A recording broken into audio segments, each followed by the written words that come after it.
కేంద్ర పౌర విమానయాన శాఖ మంత్రి కింజరాపు రామ్మోహన్ నాయుడు వెంటనే రాజీనామా చేయాలని NCP MLA Rohit Pawar demand చేశారు. అజిత్ పవార్, మోదీ, అమిత్ షా న్యాయం చేయాలన్నారు. అజిత్ పవార్ విమాన ప్రమాదం వెనుక చాలా అనుమానాలున్నాయని రోహిత్ పవార్ పేర్కొన్నారు.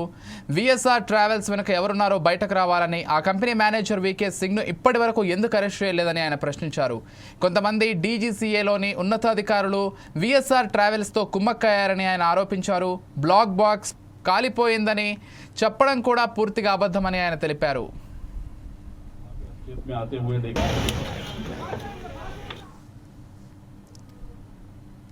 इसमें अगर आप देखो तो ये 27 मैंने जो चीजें बताई थी उस चीजों में से कुछ चीजें असलियत में आते हुए आप सबने देखा है, जिसमें 27 को क्या हुआ था, क्योंकि क्रिमिनल इन्वेस्टिगेशन करते वक्त आपको उसके पहले क्या हुआ था, बाद में क्या हुआ था, उस दिन क्या हुआ था, ये सब कुछ देखना पड़ता है.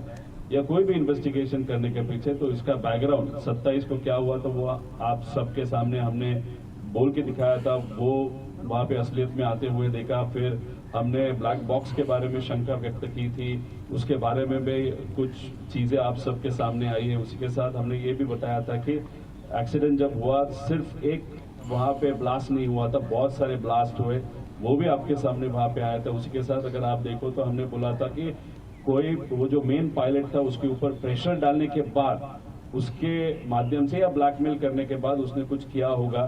तो अभी जो अहमदाबाद में क्रैश हुआ उसमें भी कुछ इन्वेस्टिगेशन रिपोर्ट्स जो बाहर की कुछ एजेंसी या कंट्रीज ने वहां पे प्रेजेंट किए हैं, उसमें भी ऐसे दिखा है कि शायद पायलट का कुछ हाथ हो सकता है.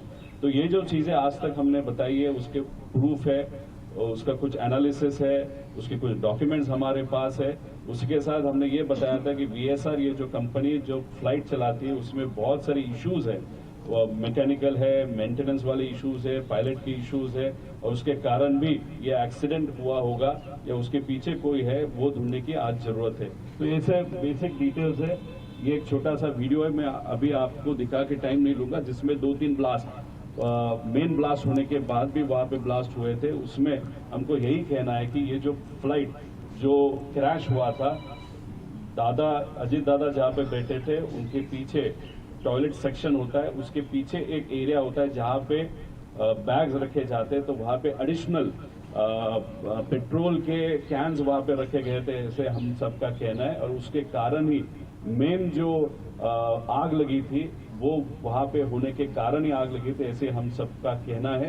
तो ये चीज इन्वेस्टिगेशन करने की वहाँ पे जरूरत है. और दूसरी बात, इस प्लेन में अननेसेसरीली ये जो तेल होता है या पेट्रोल होता है वो ज्यादा भरा था, क्योंकि वो आगे जाके अगर हैदराबाद जा रहे थे या जो दूसरा उनका लैंडिंग स्ट्रिप था वहां पे वो जाने वाले थे, वहां पे भी वो फिल कर सकते थे. लेकिन मुंबई से जब निकले थे तभी उन्होंने इतना पेट्रोल भरा था. कि क्यों भरा था, ऐसा हमारा प्रश्न है.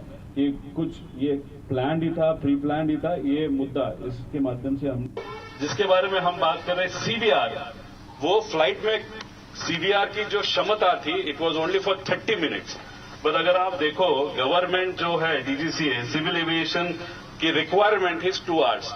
मतलब अगर प्लेन में सीवीआर 30 मिनट का ही है और आपका रूल बोलता है कि वो 2 घंटे का चाहिए, तो आपने फिर वो प्लेन रजिस्टर कैसे किया ये हम सब जानना चाहते हैं. लेकिन ये 30 मिनट जो है वो एक्सीडेंट के 30 मिनट पहले, मतलब जो भी एंड वाला होता है या जहाँ लेटेस्ट वाला होता है, इसलिए लास्ट 30 मिनट्स में क्या हुआ है सीवीआर के माध्यम से हमको पता ही चल सकता है. और ये जला वगैरह नहीं है, ये सिर्फ बात करने की बात है कि जला है या उसको इम्पैक्ट आया, क्योंकि उसमें से बहुत सारी चीजें आप सबके सामने आ सकती जो ये शायद वीएसआर के पीछे जो है वो उसको दबाना चाहते हैं.